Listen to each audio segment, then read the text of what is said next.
Bismillahirrahmanirrahim. Assalamu alaikum dear students. This is new syllabus primary mathematics workbook 5A.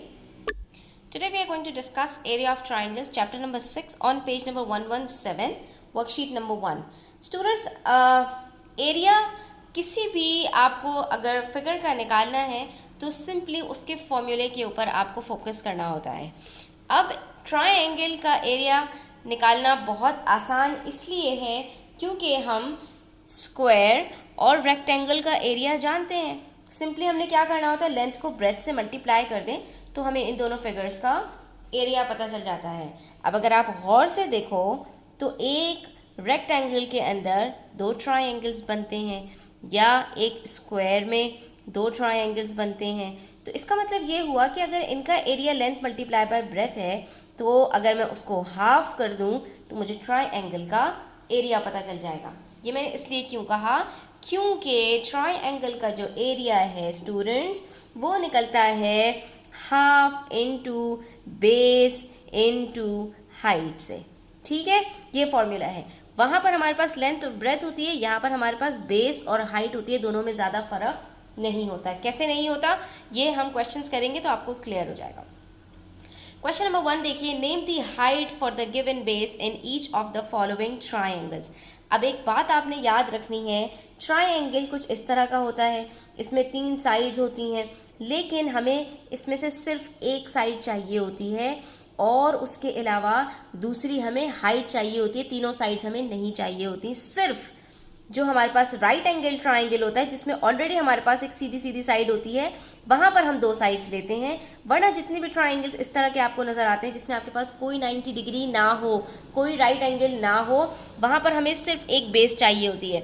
अब आप base किसी भी side को ले सकते हैं, चाहे इसको ले लें, चाहे इसको ले लें और चाहे इसको ले लें. जैसे कि मेरे पास यहाँ पर एक ट्रायंगल है, हमने इसमें बेस किसको लिया है, किस साइड को, साइड बी एंड सी को. ठीक है, ये जो साइड है हमने इसको बेस लिया. तो फिर हाइट कौन सी साइड होती है, उसी बेस के ऊपर जो उसका ऑपोजिट वर्टेक्स है. क्या कहा मैंने, इस लाइन के जो ऑपोजिट वर्टेक्स है वहाँ से आपने एक परपेंडिकुलर ड्रॉप कर देना होता है उसी साइड के ऊपर. तो ये जो लाइन बनती है इसको हम हाइट कहते हैं. क्यों, क्योंकि ये एक एल बन जाता है. ठीक है, कुछ इस तरह का एल बन जाता है और ये एक राइट एंगल होता है और हमें यही मतलब होती है, यही हाइट होती है. ठीक है, तो अगर बेस बी एंड सी है तो हाइट क्या होगी, ए और डी. ठीक है, ये जो साइड ए डी है ये हमारे पास हाइट होगी. इस क्वेश्चन के अंदर हमको बेसिकली सिर्फ हाइट ही बतानी है तो हम उसी पर फोकस करेंगे. इसी तरह पार्ट बी में आ जाइए. यहाँ पर आप देख सकते हैं आपके पास कुछ इस तरह का ट्रायंगल है और बेस अगर मेरे पास बी एंड सी है, ठीक है, तो उसके ऑपोजिट जो वर्टेक्स है स्टूडेंट्स, मुझे यहाँ कहीं कोई वर्टेक्स नज़र नहीं आ रहा.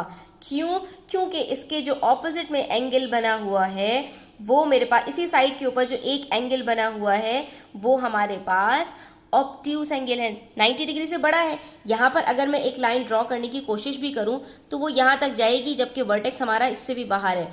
अगर मैं यहाँ पर एक लाइन ड्रॉ करने की कोशिश करूँ तो यहाँ पर भी मेरे पास कोई वर्टेक्स नहीं आ पा रहा स्ट्रेट लाइंस के ऊपर, ना बी के ऊपर ना सी के ऊपर. तो फिर हम ऐसे सूरत में क्या करते हैं कि जहाँ हमें उसके ऑपोजिट में वर्टेक्स नज़र आ रहा है वहाँ तक अपनी लाइन को एक्सटेंड करते हैं. ठीक है, अगर ये ट्रायंगल उस तरफ बना होता तो बी की तरफ हम एक्सटेंड करते, लेकिन ये ट्रायंगल नीचे की तरफ है तो हम अपनी लाइन बी से सी की तरफ एक्सटेंड करेंगे. ठीक है, तो हम कहाँ पर जाकर हमें एक स्ट्रेट लाइन मिल रही है, कहीं पर पॉइंट डी पर जाकर हमें एक स्ट्रेट लाइन मिल रही है जो पॉइंट ए यानी वर्टेक्स ए से हमारे पास जाके ज्वाइन हो रही है. जब ये एक स्ट्रेट लाइन मिल गई तो हमारे पास कुछ एल इस तरह का बन जाएगा और ये जो ए डी है यहाँ पर ये हमारी हाइट हो जाएगी. ठीक है, क्योंकि हमें हाइट चाहिए बेस के साथ, इसलिए हमें ये सारी वर्किंग्स करनी पड़ती हैं एरिया निकालने के लिए. उसके बाद पार्ट सी में आ जाओ. यहाँ पर मेरे पास ट्रायंगल है. अब की दफ़ा जो बेस है हमारे पास वो क्या है, ए बी.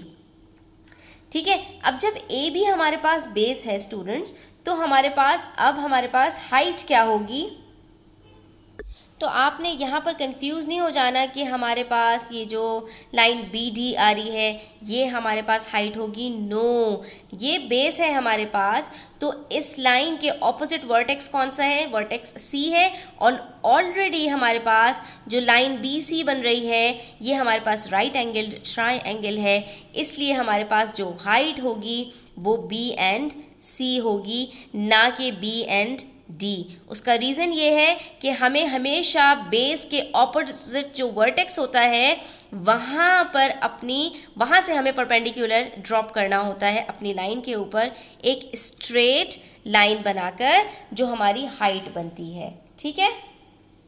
और इसकी एक ट्रिक मैं आपको और बता दूं स्टूडेंट्स, हमेशा आपके पास जहाँ पर भी बेस हो, चाहे आपकी बेस इस तरह हो, चाहे आपकी बेस इस तरह हो, चाहे आपकी बेस इस तरह हो, आपको जो उसकी हाइट मिलेगी ना वो एक एल बनाएगी, किसी भी डायरेक्शन में हो सकता है। तो इसका एल या तो इस तरफ बनेगा और या इस तरफ बनेगा। अब इस तरफ तो बन नहीं सकता, कोई ऑपोजिट यहाँ पर नहीं है, अलबत्ता इस तरफ हमारे पास है, तो इसका एल यूं करके तो नहीं बन सकता ना। अगर हम इसको हाइट मानेंगे तो हमारे पास एल तो बनेगा ही नहीं, क्योंकि बेस तो हमारे पास ए बी है और उसका हमारे पास शेप कुछ इस तरह का आ रहा है जिसमें एंगल हमारे पास 90 डिग्री से कम आ रहा है। तो ये हमारे पास जो एल बन रहा है, इसी तरह हमेशा कोई भी एल बनेगा किसी भी डायरेक्शन में। ठीक है। आपके पास जो बेस होगी उसके ऑपोजिट में आपके पास हाइट इस तरह होगी कि बेस और हाइट एक एल बनाएंगे, एल शेप होगी। तो इसका मतलब ये होगा कि आपका बेस और हाइट बिल्कुल सही है। ठीक है। पेज 118 पर आइए, यहाँ पर मज़ीद कुछ क्वेश्चंस हैं। बेस अगर हमारे पास ये बी सी है तो हमारे पास इसके ऑपोजिट में जो वर्टेक्स है वो ए पर जाके बन रहा है, लिहाजा हमारे पास जो हाइट होगी वो क्या होगी? A and D. ठीक है।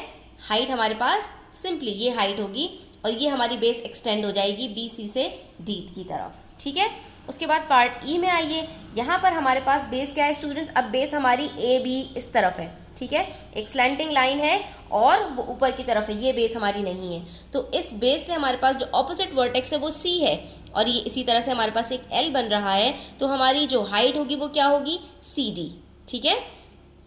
बेस ए बी से हमारे पास हाइट सी डी है, बिल्कुल कंफ्यूज होने की आपको ज़रूरत नहीं है।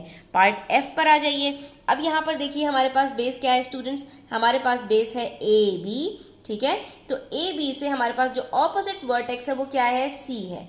ठीक है। अब सी क्योंकि अंदर की तरफ नहीं आ रहा तो हमने इस लाइन को एक्सटेंड किया और एक एल बना लिया, तो कुछ इस तरह से हमारे पास एक एल बन रहा है। बी सी से लाइन एक्सटेंड होकर एफ तक जा रही है, तो हमारी जो हाइट है वो क्या होगी?